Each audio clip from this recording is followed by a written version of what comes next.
Hello guys, welcome to my YouTube channel. दोस्तों, मैं आपको यहाँ पे जितने भी स्टूडेंट्स मेरी वीडियो देख रहे हैं, मैं आपको बता दूँ कि इससे पहले जितने भी वीडियो बनी है आप उसकी लिंक डिस्क्रिप्शन में मिल जाएंगे।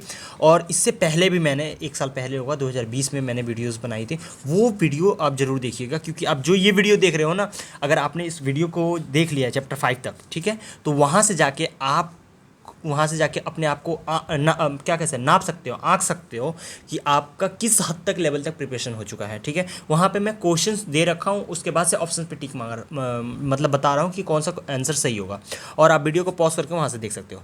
ठीक है, तो वो वीडियो सारी मिल जाएंगी। एक प्लेलिस्ट होगा, प्लेलिस्ट में जाइएगा, प्लेलिस्ट में होगा पॉलिटिकल साइंस, तो वहाँ से आप देख सकते हैं। ठीक है, अब चैप्टर नंबर 5 है, इस पर सारे जितने भी पुराने क्वेश्चन हैं वो डिस्कस करेंगे। सामाजिक न्याय, धर्मनिरपेक्षता, राष्ट्रवाद और सामाजिक न्याय से संबंधित जो टॉपिक है ना, ये यहाँ से हम डिस्कस करेंगे। ठीक है, और सामाजिक न्याय, ये पूरा टॉपिक यहाँ समझाया हुआ है, एक बार थोड़ा पढ़ लीजिएगा, आपको बेसिक नॉलेज हो जाएगी। धर्मनिरपेक्षता के बारे में पढ़ लीजिएगा। धर्मनिरपेक्षता का मैं सिंपल सा आपको मतलब समझा देता हूँ कि जो अपना देश है, मैं और एग्जांपल दूसरे देश का नहीं दे रहा हूँ, अपना देश है, वो क्या है, खुद में धर्मनिरपेक्ष है। धर्मनिरपेक्ष का मतलब कन्फ्यूज़ नहीं होना है यहाँ पे, मतलब कोई धर्म बाधित नहीं है। कंफ्यूज लड़के हो जाते हैं। धर्मनिरपेक्षता का मतलब सीधा साधा है कि यहाँ पे सभी धर्मों का आदर किया जाता है।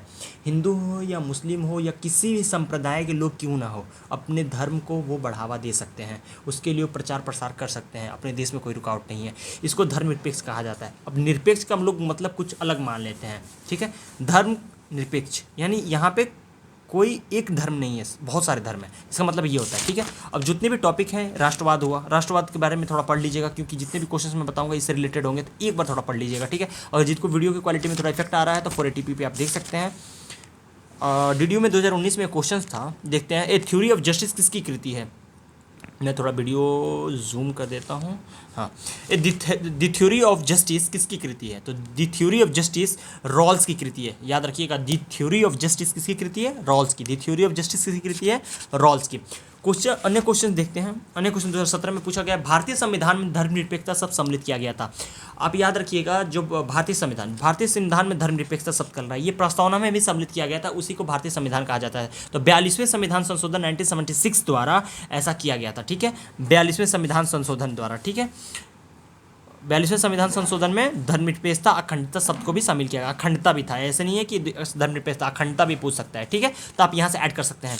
अब नेक्स्ट क्वेश्चन देखते हैं, जो पूछा गया है 2018-19 में पूछा गया है। देख सकते हैं कि किसने कहा कि शक्ति के लिए बनाए गए संगठन राष्ट्र होते हैं?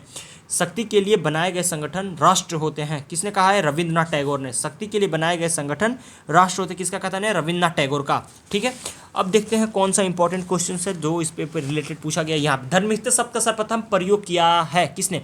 जॉर्ज जैकब हेलियोक ने धर्मनिरपेक्षता शब्द का सर्वप्रथम प्रयोग किया है। ठीक है, जो मॉडर्न डेमोक्रेसीज पुस्तक के लेखक कौन है? लॉर्ड बाइस जो है वो मॉडर्न डेमोक्रेसी होगा। ठीक है, डेमोक्रेसी नहीं होगा। ठीक है, मॉडर्न डेमोक्रेसी पुस्तक के लेखक कौन है? लॉर्ड बाइस। ठीक है, नेक्स्ट क्वेश्चन देखते हैं। राष्ट्रवाद के विकास में सहायक तत्व है। राष्ट्रवाद के विकास में सहायक तत्व क्या है? सामान्य ऐतिहासिक अतीत। सामान्य जो ऐतिहासिक अतीत है, राष्ट्रवाद के विकास में सहायक तत्व है। ठीक है, one of the best important question है कि 2020 के पेपर उठा के देखिएगा, शायद ये क्वेश्चन था। धर्मनिरपेक्ष राज्य वह है जो धर्मविहीन होता है। मैंने अभी बताया आपको कि धर्मविहीन है। यहाँ पे कोई, इस राष्ट्र का कोई एक धर्म नहीं है। सीधी बात मैंने आपको समझाया, यहाँ कन्फ्यूजन नहीं होता। धर्मनिरपेक्ष, अपना जो देश है धर्मनिरपेक्ष है, यहाँ पे कोई धर्म नहीं है। ठीक है, यहाँ पे सभी धर्मों को आदर दिया जाता है। ठीक है, सामाजिक न्याय में सरोकारी नहीं है, क्या है? विशेषाधिकार प्राप्त वर्ग का अभाव। विशेषाधिकार प्राप्त वर्ग का अभाव। ठीक है, आर्थिक समानता के बिना राजनीतिक स्वतंत्रता व्यर्थ है। यह कथन किसका है? लास्की का जो है, आर्थिक समानता के बिना राजनीतिक स्वतंत्रता व्यर्थ है, लास्की का। कब और कहाँ धर्मनिरपेक्षता शब्द पहली बार प्रयुक्त किया गया है? यूरोप 1648 में, यूरोप में 1648 में क्या हुआ था? धर्मनिरपेक्षता शब्द का पहली बार प्रयोग किया था। और किसने किया था धर्मनिरपेक्षता शब्द का? तो जॉर्ज जैकब हेलियोक। मैंने बताया था आपको, देखिए, जॉर्ज जैकब हेलियोक धर्मनिरपेक्षता शब्द का सर्वप्रथम पहले प्रयोग किया था। और कहाँ हुआ था धर्मनिरपेक्षता शब्द का पहली बार प्रयोग? तो यूरोप में हुआ था 1648 में। दोनों चीज़ें याद रखिएगा आप। किसका कथन है कि धर्मनिरपेक्षता राज्य का धार्मिक होता है, धर्म विरोधी। किसका कथन है? धर्मनिरपेक्ष राज्य ना धार्मिक होता है और ना धर्म विरोधी। काल्विन का ये कथन है। ठीक है, राष्ट्र सर्वोपरि है और यह किस विचारधारा से संबंधित है? राष्ट्रवाद से। राष्ट्र सर्वोपरि है किस विचारधारा से संबंधित है? राष्ट्रवाद से। भारतीय संविधान के किस अनुच्छेद में सामाजिक न्याय का वर्णन है? अनुच्छेद 15। अनुच्छेद 15 में ये वर्णन है, ये सामाजिक न्याय का वर्णन है। ठीक है, क्वेश्चन नंबर देखते हैं अगला। भारतीय संविधान के किस भाग में सामाजिक न्याय का अवधारणा है? देखिए वही चीज़ हो गया, भाग 3।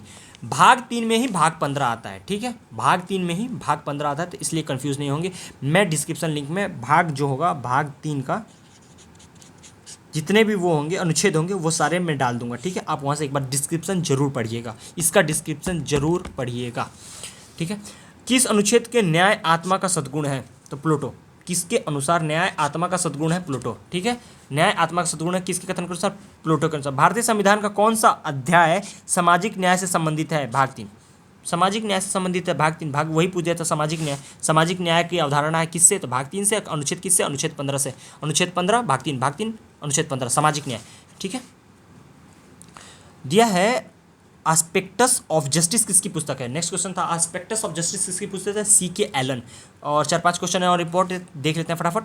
सामाजिक न्याय का लक्षण है सामाजिक हित। मतलब सामाजिक न्याय का किस महत्व के लिए इसको सामाजिक न्याय क्यों है? तो सामाजिक न्याय के समाज में जो है सामाजिक हित बनी रहे, किसी के चलते समाज के प्रति कोई अवधारणा ऐसी ना फैले कि समाज में ऊंच नीच, भेदभाव, काले गोले और अन्य लिंग के आधार पर उसके आधार पर कोई भेदभाव ना फैले, इसलिए सामाजिक न्याय हो पाए। तो इसलिए किस में अनुच्छेद में है? अनुच्छेद 15 भाग 3 में है। ठीक है, इतना याद रखिए। व्यापक संदर्भ में सामाजिक न्याय की सिद्धांत किसके लिए है? बारकर। ये कथन किसका है? सब व्यापक संदर्भ में सामाजिक न्याय का सिद्धांत किसने दिया? किसने दिया है? तो बारकर ने दिया है। ठीक है, सॉरी बाकर है, बाकर। ठीक है, सॉरी बारकर का ये कथन है। बारकर का कथन है कि व्यापक संदर्भ में सामाजिक न्याय का सिद्धांत किसने दिया है? तो बारकर ने दिया है। सामाजिक न्याय का प्रश्न जुड़ा है किससे? सामाजिक समानता से। मैंने आपको बताया आपकी सामाजिक समानता, समाज में कोई भी तरह की ऊंच नीच की भावना, भेद भोरे काले गोरे रंग की भेदभावना ना फैले, तो सामाजिक न्याय की इससे जुड़ी हुई है। ठीक है, उपभोक्ता का लोकतंत्र किसे कहा जाता है? मार्क्सवाद को। मार्क्सवाद जो है उपभोक्ता का लोकतंत्र किससे कहा जाता है? किसे मतलब इन्होंने द्वारा ही कहा गया था उपभोक्ता का लोकतंत्र किसे कहा जाता है? इसके कथन है ये मार्क्सवाद का है। उदारवाद का अर्थ है, उदारवाद का सीधा सा अर्थ होता है व्यक्ति की स्वतंत्रता। ठीक है, व्यक्ति की स्वतंत्रता है किससे? उदारवाद का अर्थ है एक राज्य जो अपने नागरिकों को अधिकतम सामाजिक सुविधाएं प्रदान करे कहलाता है कल्याणकारी राज्य। ठीक है, कल्याणकारी राज्य अवधारणा क्या है कि एक राज्य जो अपने नागरिकों को अधिकतम सामाजिक सुविधाएं प्रदान करे। अधिकतम सामाजिक सुविधाएं क्या है? शिक्षा संबंधी सुविधा, स्वास्थ्य संबंधी शिक्षा और अन्य जो सामाजिक सुविधा हुए जिससे आपका प्रत्यक्ष जुड़ाव होता है वो सारी, जैसे कि रोडवेज का अच्छा करा देना, कुछ चीज़ की जो आपकी ज़रूरत की चीज़ें जैसे राशन कार्ड मिलना, अच्छी शिक्षा, अच्छा स्वास्थ्य, अच्छा इससे संबंधित जिससे जो आपको सामाजिक तौर पे जो प्रत्यक्ष रूप से उपलब्ध हो पाए उसको कल्याणकारी राज्य की अवधारणा में रखा जाता है और उसमें अधिकतम सामाजिक सुविधाएं प्रदान करता है, वो कहलाता है कल्याणकारी राज्य कहलाता है। ठीक है दोस्तों, मिलते हैं नेक्स्ट वीडियो में। Thanks for watching. Chapter number 6 लाता हूँ और जल्दी ही उसके बाद से मैं आपको रिवीजन भी करा दूंगा, हो सके तो कुछ पुराने प्रश्न पत्र को भी मैं दिखा दूंगा। मिलते हैं नेक्स्ट वीडियो में। Thanks for watching.